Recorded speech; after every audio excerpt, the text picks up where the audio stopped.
नमस्कार छात्रों, आज हम क्वेश्चन नंबर 9 में कूलाम के नियम की बात करेंगे और साथ ही जानेंगे कि इस नियम के आधार पर एकांक आवेश की परिभाषा क्या होती है। यह क्वेश्चन इस प्रकार से ही पूछ सकते हैं बोर्ड एग्जाम में कि दो बिंदु आवेशों के मध्य लगने वाले बल संबंधी कूलाम का नियम ऐसा ही पद्धति में लिखना है और इस नियम के लागू होने की शर्त भी पूछ सकते हैं। तो यहाँ पर हम बात करते हैं कूलाम्स लॉ की।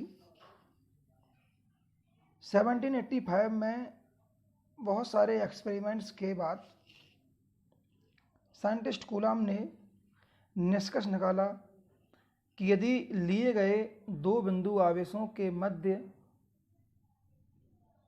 यदि दोनों आवेश समान प्रवृत्ति के हैं तो उन दोनों आवेशों के बीच प्रतिकर्षण बल लगता है, और लिए गए यदि आवेश असमान प्रवृत्ति इनकी विपरीत प्रकृति के हैं तो उन दोनों आवेशों के बीच लगने वाला बल आकर्षण प्रकृति का होगा।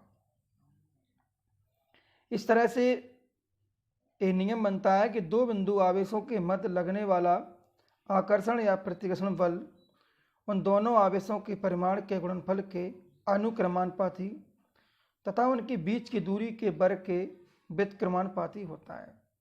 इसे कूलाम का व्युत्क्रम वर्ग नियम भी कहते हैं।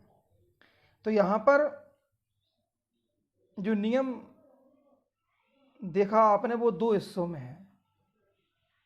पहला हिस्सा कि दो बिंदु आवेशों के बीच लगने वाला आकर्षण या प्रतिकर्षण बल आवेशों के परिमाण के गुणनफल के। तो आप चित्र में देख रहे हैं मैंने दो आवेश लिए हैं जिनका परिमाण लिया है Q1 Q2। तो यहाँ पर लगने वाला बल क्या हो जाएगा, F समानुपाती Q1 Q2 तथा आगे लिखा है इसमें F समानुपाती 1/r²। तो आधा नियम जो बाकी का कूलाम का है वो क्या कहता है, तथा उनके बीच की दूरी हमने आल ली है, बीच की दूरी के वर्ग के व्युत्क्रमानुपाती, यानी कि F समानुपाती क्या हो जाएगा 1/r² हो जाएगा। F समानुपाती Q1 Q2 तथा F समानुपाती 1/r² को हम मिलाएंगे तो आपस में मिलने के बाद F समानुपाती Q1 Q2/r² हो जाएगा। आप जानते हैं हम जब कहीं भी समानुपाती का साइन रिमूव करते हैं तो इक्वल का साइन आता है और एक नियतांक आता है। जहाँ पर हमने स्मॉल a लिया है तो F इक्वल हो जाएगा a इंटू Q1 Q2/r²। और हम यहाँ लिखेंगे कि यहाँ a एक नियतांक है। और जानकारी के तौर बता दें कि स्मॉल a का मान 1/4πε0 होता है, जिसकी वैल्यू 9 × 10⁹ न्यूटन होती है।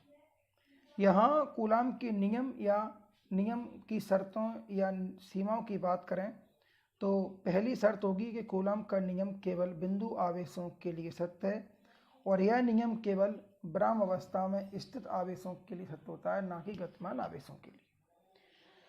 यहाँ पर एकांक आवेश की बात करें, यूनिट चार्ज की बात करें तो यूनिट चार्ज यानी कि एकांक आवेश के लिए हमें लिए गए आवेशों का मान एकांक लेना पड़ेगा, अर्थात Q1 बराबर Q2 बराबर 1 कूलाम लेना पड़ेगा। और इन दोनों आवेशों के बीच की दूरी को भी एकांक लेना पड़ेगा, अर्थात R इक्वल 1 मीटर लेना पड़ेगा।